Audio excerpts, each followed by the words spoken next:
Assalamualaikum warahmatullahi wabarakatuh. Alhamdulillahirabbil alamin. Assalatu wassalamu ala asrofil anbiya'i wal mursalin wa ala ahlihi wa ashabihi ajmain, amma ba'du. Teman-teman yang dirahmati Allah Subhanahu wa taala, insyaallah pada kali ini kita akan melanjutkan program kita mempelajari ilmu shorof dasar atau ilmu shorof untuk pemula. Program ini diselenggarakan oleh Bimbingan Belajar Pijarmu Cikarang Dan ini insyaallah akan menjadi pertemuan yang keempat sebelumnya kita sudah sampai membahas halaman 7 Sudah sampai pada halaman 7. Nah, di sini.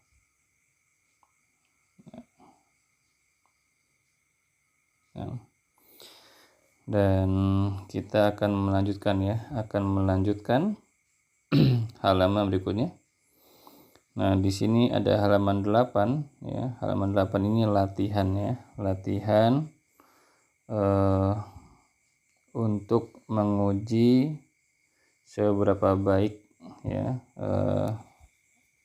pemahaman kita dari tasrif 6 wazan dari surah Al-Mudarat bab 1, bab 2 sampai bab 6. Berikutnya di halaman 9 Nah, di sini di halaman 9 ini judulnya adalah contoh mauzun yang masuk ke masing-masing bab pada tabel 02 Nah, jadi ini aplikasinya seperti ini teman-teman Jadi aplikasinya seperti ini. Kita menghafal wazan itu untuk bisa merubah mauzun yang ada Jadi dengan menghafal wazan itu, menghafal wazan yang ini yang di halaman sebelumnya ini halaman 7, halaman 8 ini bisa aplikasinya nanti adalah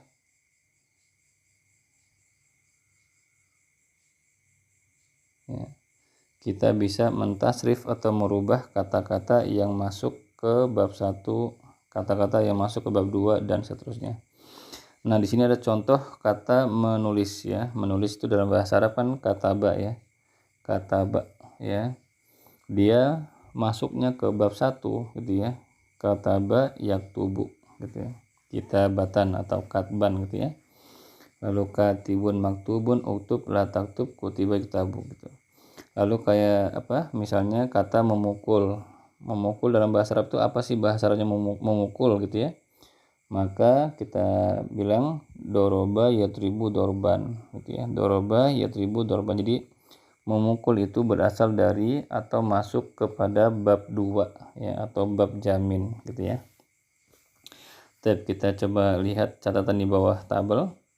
Perhatikan baik-baik tabel 03 di atas Setiap sigoh memiliki makna yang hampir serupa Misalnya sigoh fi'il madi maklum seluruhnya bermakna telah Sigoh fi'il mudhari maklum seluruhnya bermakna sedang atau akan Sigoh fa'il seluruhnya bermakna yang dan seterusnya kecuali bab 5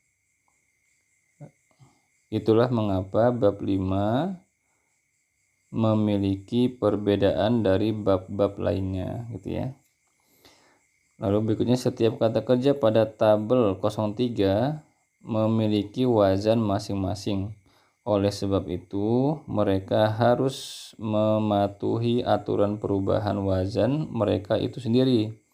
Dan kita tidak bisa menukar atau mengganti atau memindahkan wazan suatu kata ke wazan bab lain Kataba akan selalu masuk ke wazan bab 1 dan tidak bisa kita ubah ke wazan bab 2 dan seterusnya Jadi menulis itu akan masuk ke bab 1.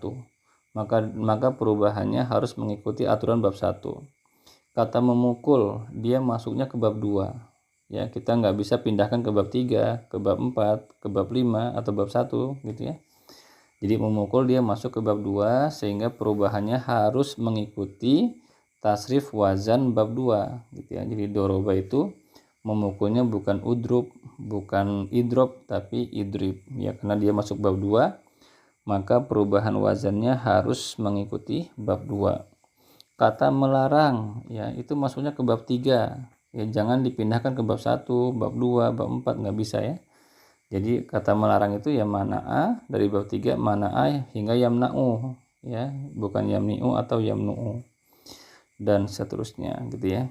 Jadi setiap kata ya dalam bahasa Arab, kata yang terdiri dari 3 huruf ya, itu mereka masuk ke masing-masing wazan ya, ke masing-masing wazannya.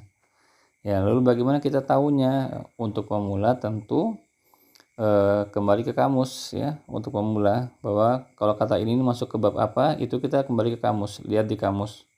Ya, nanti seiring berjalannya waktu insya Allah akan paham sendiri, oh sudah hafal sendiri gitu ya. Oh kalau kata ini masuk ke wazan ini, kata ini masuk ke wazan apa aku, kata ini masuk ke wazan jamin bab 2, kata ini masuk ke wazan hanya bab 3 dan seterusnya ya. Jadi buat pemula memang harus kembali melihat ke kamus sampai nanti terbiasa, sampai nanti ingat dengan sendirinya ya. Seperti itu. Jadi ini bentuk aplikasinya ya, bentuk prakteknya. Tab berikutnya di halaman 10 ini ada latihan lagi ya, ada latihan lagi. Nah, jadi di halaman 10, halaman 11 juga latihan ya. Halaman 12 juga latihan. Halaman 13 juga latihan gitu ya. Jadi ini latihan cukup banyak ya, cukup banyak latihannya. Ini nomor halaman 13. Nah, ini. Latihan. Nah, seperti itu ya. Jadi ada 15 soal ya. Sebutkan sigoh masing-masing kata bergaris bawah pada tabel di atas. 2. Apa bahasa Arabnya yang diciptakan gitu kan? Walladzi khalaqalakum, telah menciptakan ya. Di tabel ya. Lalu kalau kita mau mengatakan yang diciptakan itu jadinya apa gitu ya. Jadi khalaqo kita cari dia dari wazan apa? Dari wazan aku ya kan? Maka berarti dia perubahannya adalah khalaqo yakhluqu gitu ya. Khalqon khaliqun. Nah, yang diciptakan itu kan sigoh maf'ul ya. Sigoh maf'ul. Maka jadinya apa gitu. Jadi ini bisa buat latihan kita insyaallah taala ya. Nah, lalu materi berikutnya adalah tasrif lugawi ya, tasrif lugawi. Sebelumnya kita membahas tasrif istilahi ya. Nah, tasrif lugawi. Apa itu tasrif lugawi? Tasrif lugawi adalah perubahan suatu kata berdasarkan 1. Domir atau kata ganti, 2. Jumlah benda, dan 3. Jenis kelamin benda. Apa itu domir? Domir adalah kata ganti untuk benda. Apa maksudnya? Perhatikan contoh berikut. Bayangkan suatu percakapan di mana ada pembicara, ada pendengar, yaitu yang diajak bicara, dan orang yang dibicarakan. A. Jika yang berbicara satu orang, misalnya Ahmad yang berbicara ya, maka Ahmad bisa diganti dengan domir atau kata ganti saya atau ana. Jika yang berbicara 2 orang atau lebih, misalnya Ahmad mewakili teman-temannya, maka Ahmad dan teman-temannya bisa diganti dengan domir atau kata ganti kami, yang bahasa Arabnya adalah nahnu. B. Jika lawan bicaranya 1 orang, misalnya Zaid ya, maka Zaid bisa diganti dengan domir atau kata ganti kamu, anta. Jika lawan bicaranya 2 orang ya, misalnya Zaid dan Amir yang diajak bicara ya, maka Zaid dan Amir bisa diganti dengan domir kalian berdua ya, atau antuma. Jika lawan bicaranya lebih dari 2 orang, misalnya Zaid, Amir, dan teman-temannya yang sedang kita ajak bicara, maka Zaid, Amir, dan teman-temannya bisa diganti dengan domir kalian atau antum dan seterusnya ya. C. Jika yang dibicarakan atau objek bicaranya satu orang, misalnya Umar, maka Umar bisa diganti dengan dhamir dia atau huwa. Jika yang dibicarakan dua orang, misalnya Umar dan Utsman, maka Umar dan Utsman bisa diganti dengan dhamir mereka berdua atau huma, ya. Jika yang dibicarakan lebih dari dua orang, misalnya Umar, Utsman dan teman-temannya, maka Umar, Utsman dan teman-temannya bisa diganti dengan dhamir mereka atau hum dan seterusnya. Inilah yang dimaksud dengan dhamir, ya. Yang dimaksud dengan dhamir. Jadi ketika kita menjadi pembicara, ya, misalnya tadi namanya Ahmad berbicara nih. Maka ketika Ahmad akan berkata tentang dirinya, maka Ahmad akan berbicara saya. Ya, dia tidak akan mengatakan dan Ahmad, ya, menceritakan pengalaman ini di depan kalian gitu, ya, sehingga Ahmad berharap. Jadi kita nggak mengulang-ulang nama terus, ya. Jadi disitulah fungsi atau urgensinya kata ganti atau dhamir, ya. Jadi sebagai pengganti nama gitu, ya. Apalagi kalau misalnya kita bilang kalau nggak ada kata ganti, ini repot sekali, ya. Kita misalnya lawan bicara kita ada 10 orang gitu, ya, masing-masing punya nama semua. Lalu kita mau bicara bagaimana menurut Andi, Umar, Tono, Budi, akan terasa panjang, ya, untuk pembicaraan. Maka dhamir atau kata ganti itu sangat penting, ya. Baik. Pertanyaannya, bagaimana kalau lawan bicaranya adalah wanita atau objek bicaranya wanita? Apakah dhamirnya sama saja? Untuk lebih jelasnya perhatikan tabel dhamir berikut. Nah, insya Allah untuk pembahasan tabel dhamir kita akan bahas pada video berikutnya, insya Allah, ya. Semoga Allah mampukan kami untuk melanjutkan materi ini atau program ini hingga selesai, ya.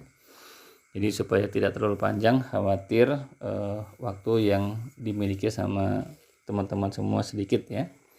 Baik, demikian, ya, materi sorof dasar, ya, keempat, insyaallah. Semoga dapat dipahami dengan mudah, ya, dan semoga bermanfaat untuk kita semua. Amin ya rabbal alamin. Kami sempurnakan dengan doa penutup majelis. Subhanaka Allahumma wa bihamdika asyhadu an la ilaha illa anta astaghfiruka wa atubu ilaik. Walhamdulillahirabbil alamin. Assalamualaikum warahmatullahi wabarakatuh.